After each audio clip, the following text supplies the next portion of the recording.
Ma famille, on va quand même écouter l'histoire d'une femme, une maman, une mère de famille qui était insolente, qui était arrogante. C'est-à-dire, quand on dit l'impolitesse là même, c'est elle, c'est-à-dire, mamie met de l'impolitesse là, c'est elle.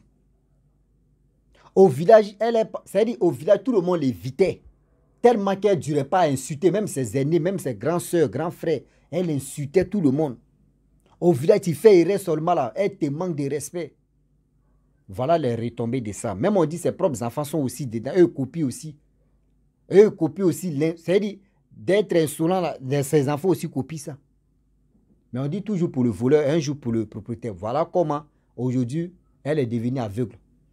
On ne sait pas qui a fait ça. Mais voilà comment elle est devenue aveugle. On va quand même écouter l'histoire de cette jeune dame qui vient relater l'histoire qui s'est passée dans sa famille et dans son village. Mais bien avant que je vous fasse écouter aussi, j'ai dit à tous ceux qui m'écoutent que franchement, je vous demande pardon les parents. À faire des téléphones, je ne vais jamais finir de parler parce que si le jour vous apprenez que Rossi a eu son téléphone, Rossi va dire ouais, maintenant j'arrête de parler de ça et on va toujours continuer. Vous allez voir comment je vais venir en retard à expliquer les histoires. Ah oui. Vous allez voir comment je vais être en puissance si le nouveau téléphone est là. Vous allez apprécier. Ah oui.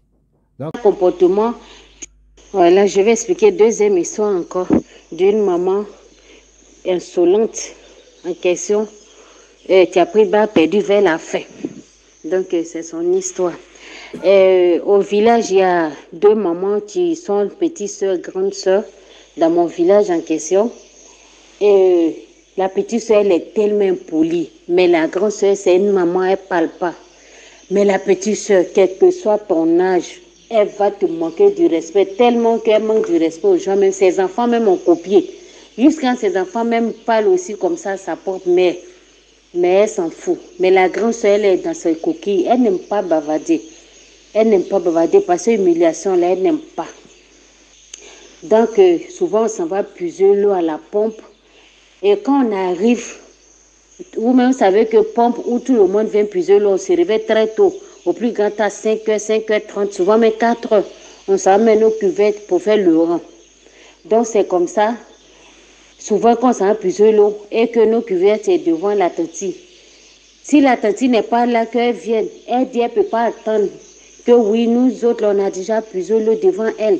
Elle ne peut pas attendre. Elle a commencé à injurer tous ceux qui sont à la pompe. Elle commence à insulter. Mais malheur pour toi, si tu as puisé ton eau, tu n'as pas pu charger ta cuvette pour que l'eau verse sur ta tête et que tu décharges. Maintenant, tu demandes quelqu'un pour te charger et que c'est elle qui appelle. Elle dit, tu es foutu dans le film.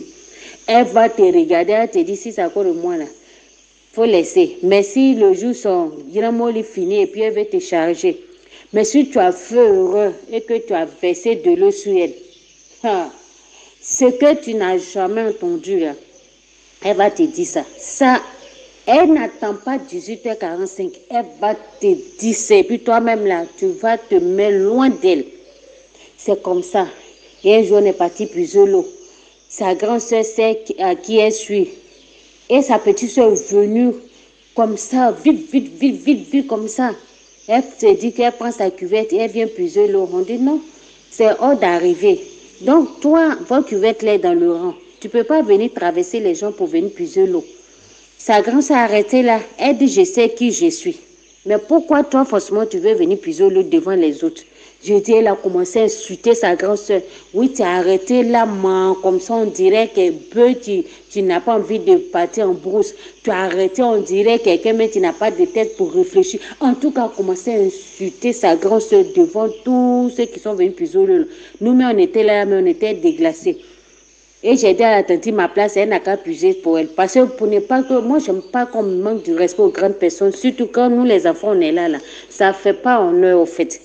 Donc, c'est comme ça, la tante, elle a puisé son eau. Elle se sentait mal à l'aise, mais sa petite soeur a commencé à l'insulter. Insulter. Quand on va au champ, la tante, elle va au champ, elle s'appelle grande soeur. Et ils font champs séparés, mais ils se voient, c'est-à-dire, ils tracent la route du champ pour dire que voilà, toi, tu as passé, voilà ma passé. C'est comme ça ils font. Et t'assure que la petite soeur là, elle a gros cœur. Quand elle va faire son sang, elle va insulter, oui, passer ça là, c'est pour moi. En tout cas, elle fait de sorte qu'on sait que c'est elle. Et souvent, sa grand-sœur laisse tomber. Elle dit, je ne peux pas me mettre à son niveau. Même si c'est ma petite soeur, je ne peux pas me mettre à son niveau. Mais tellement elle est insolente. C'est une maman, hein. Elle est tellement insolente que jusqu'à présent même là, c'est elle-même qui a cherché ce qu'il arrive. On ne souhaite pas, hein. Et un jour, elle est partie à la pompe comme ça. Dans la pompe là, il y a un boutiquier, Boutinabé, qui est venu s'installer dans nos villages. Et il a fait venir une jeune fille pour la marier du pays, pour l'envoyer au village. On partait plusieurs lots, Un jour, la fille Boutinabé, la jolie, elle fut au milieu du coup de la pompe. La fille dit à tout le monde que, ah, la maman là, elle est sorcière. Il a dit, comme elle ne comprend pas trop le français là, elle a dit ça un peu en français mélangé à l'air ethnique que, ah, la maman c'est une sorcière. Il a dit, la maman était là, qu'elle a entendu, elle était dans tous ses états. Elle était fâchée. Pourquoi une fille étrangère vient lui dire qu'elle est sorcière? Et là, elle n'a pas digéré. Elle dit, elle ne va pas la laisser, elle va la convoquer chez le chef du village. Quand son mari a pris, le mari de cette fille-là a pris là, il est parti déléguer directement l'aîné qui fait allier avec nous là pour dire, ah, va demander. Non, avant même qu'on ne pas demander pardon à la maman, le monsieur Boutinabé est venu voir moi, ma maman, pour lui dire, ah, voilà ce que ma femme a dit à telle maman. Maman dit, bon, pour ne pas que ça arrive, voilà, va voir tel monsieur qui fait alliance avec nous, c'est lui qui est le chef. Il faut aller le voir, il va aller régler le problème. Tu lui dis, ah, tu lui demandes pardon. Sinon, affaire, si ça arrive chez le chef du village, il sera amendé. Et c'est comme ça, le boutiquier, en tout cas, il est gentil, le boutiquier est gentil. Sa femme, même, elle prépare, nous envoie, son mari aussi. Ils sont généreux. Vous-même, vous savez, les Burkinabés, beaucoup sont généreux. Donc, c'est comme ça, le monsieur est parti voir le monsieur en question pour demander pardon à la tante. La tante dit, elle a accepté, mais franchement, dit, la fille, là, ce qu'elle lui a dit, là, elle n'est pas contente. Donc, ça fait qu'elle ne parlait pas à la petite. Quand ils sont sur la pompe là-bas, mais chacun reste de son côté. Mais elle n'a pas donné, mais elle n'a pas oublié. Et puis, ça lui fait toujours mal. Vous-même, vous savez que quand on te demande pardon et puis tu ne veux pas laisser, là, ça veut dire que tu n'es pas loin d'être sorcière. Tu n'es pas loin d'être sorcier. Parce que quand on te demande pardon, que tu sais que tu as pardonné définitivement, là, il faut prouver à la personne que tu as pardonné sincèrement. Mais pardon, où c'est sur les dents et puis au fond de ton cœur, tu n'as pas pardonné. Là. On n'appelle pas ça pardon. Donc, c'est comme ça, la maman était là. Elle partait au champ. Et le moment de nettoyer le champ arrive, où ils vont faire champ de but. Vous-même, vous savez que dans les vieilles, il y a les moments où on fait nettoyer du champ pour faire le but. Elle a fait venir son premier fils, il était dans un village voisin pour venir faire le champ. Le monsieur peut faire combien d'hectares de champ dans un mois? Hein? Il dit, il va nettoyer le champ là. Ça là peut prendre tout rond-point de mairie d'Abobo, y compris les maisons environnantes. On dit, mais si tu nettoies un champ grand comme ça, là, l'année prochaine, tu vas nettoyer quand? Parce que tu ne vas pas trouver aussi mes parcelles encore pour nettoyer. Donc, il faut faire un peu pour qu'au moins l'année prochaine, tu puisses avoir. Quand la grande sœur de cette dame-là parle, on insulte la grande sœur. La grande sœur n'a pas un mot à dire. Elle est obligée d'avaler sa salive. Maintenant, elle s'attaquait, la petite soeur en question qui luttait champ là, elle s'attaquait à moi, mon oncle. Un oncle qui travaille au port avant, et puis maintenant, il est à la retraite. Leur parcelle que leur maman les a laissés, leur papa les a laissés. C'est sur ce terrain-là qu'elle va aller lutter pour donner à son fils parce qu'eux, ils n'ont plus de parcelles. Il t'a su que c'était son terminus. Dans lutter terrain. Voilà, maintenant, on a un lanceur. Ils l'ont lancé Jonah dans les yeux. C'est quand tu vas voir clair que tu vas aller montrer le terrain de quelqu'un. Elle est là. Elle voit plus clair. Comment elle peut aller montrer parcelle? Le fils aussi n'a pas trop grandi au village. Lui, il a grandi dans un village voisin. Et puis après, il est venu s'installer là. Maintenant, il va faire comment? Voilà maman qui luttait le terrain là. Tu es là maintenant. Elle est confrontée à un problème. Elle ne peut pas se lever sans que quelqu'un attrape la canne pour l'aider, pour aller faire pipi, pour aller déféqueter ou bien un truc comme ça. Les ancêtres prenaient un pour laisser un. Donc, ça peut te dire que quand tu es trop gourmand dans toutes choses là, voilà ce qui arrive vers la fin. Quand tu sais que cette chose ne t'appartient pas là, il ne faut pas prendre trop de bouche pour pouvoir obtenir cette chose-là. Parce que si elle ne luttait pas cette parcelle, si elle ne luttait pas les forêts des gens pour donner à son enfant là, aujourd'hui la maladie, ça n'allait pas l'arriver. Donc c'est un message que je vous lance. Si quelqu'un dit telle chose, ce n'est pas pour toi, que c'est pour moi. Maintenant, toi, tu veux t'endetter pour prendre. Dis-toi que tu seras retombé dedans. Tu seras retombé dans cette situation-là. Donc c'est un message que moi je lance. Y compris tous ceux qui travaillent. Y compris les villageois qui sont dans les villages pour faire les travaux champêtres. Lutter passer là, ça envoie trop de dégâts. Aujourd'hui, là, la maman en question, là, elle ne peut plus sortir. Elle ne peut plus aller au champ. Ça fait presque combien d'années? Elle est dans la maison. Si elle entend voix de la personne, elle peut reconnaître. Mais si quelqu'un est devant elle, elle ne peut pas voir.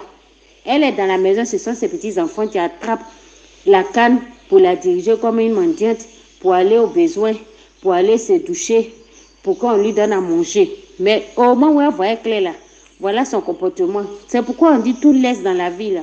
Dans la vie là, tout laisse, tout peut arriver. Donc faites très attention quand il s'agit de lutter héritage là. Héritage nous envoie beaucoup à l'abattoir. Ils l'ont lancé, si on l'a tué, même peut-être que elle allait, il y a longtemps, elle sera en paix. Mais le fait qu'ils l'ont lancé Zona, mais sur le visage où elle ne peut plus rien faire, elle ne peut plus voir là. C'est comme si elle est devenue aveugle en même temps. Jusqu'à présent, elle est là. Elle est dans la maison. Elle ne peut plus faire quelque chose. Elle ne peut rien faire. C'est comme ça, sa vie est restée. Et son fils met en question, quand il a fini de faire premier parcelle, il n'a plus de terrain là. Il est reparti dans son endroit où il était avec ses femmes et c'est resté comme ça. Donc c'est un message que je voulais lancer à tous les planteurs qui vous écoutent également, y compris ceux qui veulent aller faire les travaux champêtres. On ne discute pas trop sur un terrain. Tu sais qu'en discutant là, tu peux être retombé dedans. Donc voilà un message que je voulais vous faire passer. Partager, sensibiliser les gens pour que au moins ça puisse édifier les autres. Bisous. Et aujourd'hui, voilà la grande sœur qui est là. Elle aussi, elle lui dit, voilà, toi tu es la petite sœur. Tellement tu as un sale comportement, tu as un gros cœur. Quand tu te parles, tu n'écoutes pas. Tu me traitais de oui, je suis malo, oui, je suis une femme, je n'aime pas parler, je suis comme ça, je suis ceci.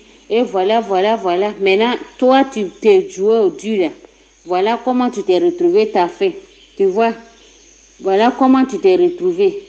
Donc, c'est pour te dire que dans la vie là, quand tu te rabaisses là, Dieu te soulève. Donc, voilà ta finition. Aujourd'hui, là, elle ne peut pas insulter sa grande soeur. C'est sa grande soeur qui lui fait à manger. C'est sa grande soeur qui fait tout pour elle. Elle prépare matin, elle la laisse aussi avant de partir au champ. Quand elle vient le soir, elle prépare à lui donner. Mais ta mère, sa mère est déjà dans sa bouche. Elle ne peut pas taper sur sa tête. Donc, franchement, là, nos parents revoyaient un peu les comportements que nous avons avant de prendre une décision de quiconque quoi. Donc, voilà mon message que je voulais faire passer pour les autres. Merci. La famille, voici ce que vraiment la jeune sœur a dit. A fait des parcelles, a fait de l'impolitesse. Nous envoyer à l'abattoir de si je savais. Surtout l'impolitesse. Aujourd'hui, il y a des gens, quand eux, ils ne savent pas c'est quoi au juste, qu'ils voient les aînés. Parce que dans les têtes, l'aîné ne même parle pas, il est moins, il est ceci, il est cela. Moi, je vais parler. Non. Quand tu es dans un village et tout le monde craint de tes paroles, tout le monde a peur de tes paroles, tout le monde dit non que c'est là, non. Ne jouez pas à celle-là, elle est comme ça, elle est ceci. Toi, tu penses que oui, même si tu es garçon, tu es femme. Ne dis pas que où tu es là, tu es le roi, hein, c'est ça. Hein. Non, ne te joue pas au dû. Ne te joue même pas au dû.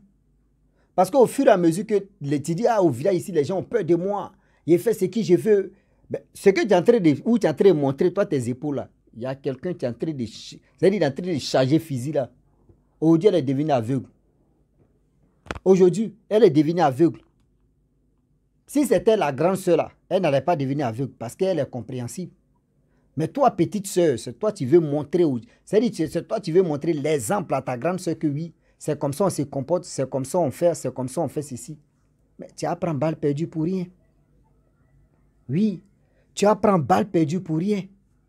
Et balle perdue là, c'est toi si tu vas lire. Aujourd'hui tu es aveugle. Ton enfant tu es venu là, lui il t'a laissé là, il allait derrière ses femmes. C'est ta propre grande soeur maintenant qui est en train de s'occuper de toi. C'est-à-dire si elle dit aujourd'hui là même, elle va te tuer, elle peut mettre poison dedans et puis vraiment c'est fini. Si elle dit elle va te faire du mal, est-ce que tu as la grande gueule encore? C'est si toi maintenant les gens vont prendre l'exemple pour dire, tu es en train de parler, tu veux devenir comme l'autre. Tu es en train de parler, tu manques de respect aux grandes personnes, tu veux finir comme l'autre. C'est si toi maintenant l'exemple va se passer. L'impolitesse là, c'est pas partout ça marche. L'impolitesse a les limites. La famille, l'impolitesse a les limites, s'il vous plaît. Arrêtez d'être impoli. Oui, arrêtez d'être impoli. L'impolitesse ne peut pas casser œuf, je vous dis.